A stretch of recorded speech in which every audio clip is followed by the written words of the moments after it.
Assalamualaikum warahmatullahi wabarakatuh. Perkenalkan, nama saya Khofifah Triwardani dari Manajemen Hutan 5 Fakultas Kehutanan Universitas Sumatera Utara. Di sini saya akan menjelaskan tentang metode konservasi tanah dan air dengan metode mekanik, yaitu pengolahan tanah atau tillage.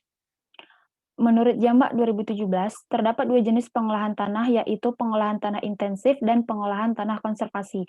Pengolahan tanah intensif adalah sistem pengolahan tanah yang memanfaatkan lahan dengan intensitas tinggi untuk mendapatkan hasil yang tinggi maksimum dengan cara melakukan penggarapan dan penggunaan tanah secara intensif, menggemburkan tanah dan membolak-balikan tanah sampai pada kedalaman 20 cm tanpa menambahkan sisa tanaman dan gulma sebagai mulsa yang dapat melindungi tanah dari erosi. Sistem pengolahan tanah intensif memiliki kekurangan, yaitu jika digunakan dalam jangka panjang dapat menurunkan kualitas tanah baik dari segi fisik, kimia maupun biologi. Pengolahan tanah konservasi adalah sistem pengolahan tanah dengan menggunakan tanaman atau tumbuhan untuk memanipulasi gulma atau sisa tanaman dengan cara sedemikian rupa sehingga dapat mengurangi dampak laju erosi dengan cara mengurangi daya rusak hujan dan aliran permukaan. Sistem ini memiliki kelebihan, yaitu meningkatkan kandungan bahan organik, meningkatkan ketersediaan air dalam tanah, memperbaiki kegemburan dan porositas tanah, mengurangi erosi, memperbaiki kualitas air, meningkatkan jumlah fauna tanah, dan masih banyak lagi. Menurut Ijudin 2011, olah tanah konservasi atau OTK adalah cara penyiapan lahan yang menyisakan sisa tanaman di atas permukaan tanah sebagai mulsa dengan tujuan untuk mengurangi erosi dan penguapan air dari permukaan tanah.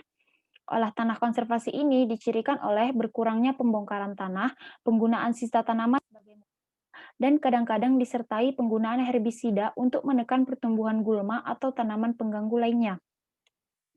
Budidaya perkebunan di dataran tinggi dihadapkan pada faktor pembatas biofisik seperti lereng yang curam, kepekaan tanah terhadap erosi dan longsor, serta curah hujan yang tinggi. Kesalahan dalam pengelolaan dan pemanfaatan sumber daya lahan di dataran tinggi dapat menimbulkan kerusakan biofisik berupa degradasi kesuburan tanah dan ketersediaan air yang dampaknya dapat juga dirasakan oleh bagian hilir. Sekitar 45% wilayah Indonesia berupa dataran tinggi, perbukitan, dan pegunungan yang dicirikan oleh topofisiografi yang sangat beragam, sehingga praktik budidaya pertanian di lahan dataran tinggi memiliki posisi strategis dalam pembangunan pertanian nasional. Peranan OTK atau olah tanah konservasi dalam mengurangi erosi dan penguapan air dari permukaan tanah karena yang pertama, keberadaan sisa tanaman dalam jumlah memadai di permukaan tanah. Yang kedua, kondisi permukaan tanah yang kasar, sarang, berbongkah, dan bergulut. Yang ketiga, kombinasi dari keduanya. Nah, dengan demikian, nampak jelas bahwa keefektifan olah tanah konservasi ini ditentukan oleh penggunaan sisa tanaman sebagai mulsa di permukaan tanah. Permasalahan yang ada dari jurnal yang saya ambil yaitu, yang pertama, efek olah tanah konservasi pada sifat fisik tanah, yang kedua, lahan kritis, yang ketiga, erosi pada lahan perkebunan. Nah, apa sih metode yang digunakan? Metode yang digunakan yaitu yang pertama, efek olah tanah konservasi pada sifat fisik tanah terdiri dari 3 tahapan, yaitu yang pertama, pengambilan contoh tanah yang terdiri dari contoh tanah agregat utuh dan tanah agregat terganggu. Yang kedua, pengukuran lapang yang terdiri dari makrofauna tanah dan makroporositas tanah. Yang ketiga, pengolahan data, analisis data dengan menggunakan Microsoft Excel. Yang kedua, metode lahan kritis, yaitu dengan usaha yang bersifat struktural, reboisasi, penghijauan, terasering, dan sebagainya. Dan non-struktural seperti melibatkan masyarakat, peningkatan penambatan, penyuluhan, dan sebagainya. Pengolahan tanah juga dapat dipakai sebagai metode dalam menanggulangi lahan kritis, yaitu olah tanah konservasi atau OTK. Nah, metode yang digunakan erosi pada lahan perkebunan itu antara lain pengolahan tanah dengan mesin pertanian, penggunaan sisa tanaman sebagai mulsa, dan pemberian bahan organik untuk menekan pertumbuhan gulma. Olah tanah konservasi digunakan dalam mencegah erosi di lahan perkebunan tersebut juga untuk meningkatkan hasil panen. Adapun hasil yang didapat dari jurnal tersebut yaitu yang pertama, sifat fisik tanah meliputi tekstur, bahan organik, stabilitas agregat, air tersedia, pergerakan air tanah, makrofauna tanah, dan makroporositas tanah pada lahan pengolahan tanah konservasi lebih tinggi dibandingkan dengan lahan pengolahan tanah intensif setelah diolah lebih kurang 15 tahun.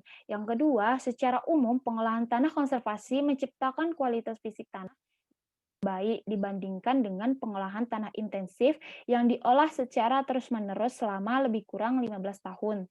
Yang ketiga, luas lahan kritis di Indonesia sudah mencapai 23.725.552 hektar, sedangkan lahan agak kritis di Indonesia sudah mencapai sebesar 3.311.152 hektar dan lahan potensial kritis seluas 8.806.758 hektar, sehingga luas keseluruhan menjadi 35.852.462 hektar atau 18,16% dari luas lahan di Indonesia. Yang keempat, walaupun berpeluang untuk budidaya pertanian, lahan pegunungan rentan terhadap longsor dan erosi karena tingkat kemiringan, curah hujan relatif tinggi, dan tanah tidak stabil, sehingga peningkatan dengan pengolahan tanah ini menjadi alternatif untuk perkebunan di daerah berlereng. Yang terakhir yaitu kesimpulan dari 3 jurnal tersebut adalah yang pertama, merupakan sebuah usaha untuk memperbaiki kualitas tanah serta menghindari erosi.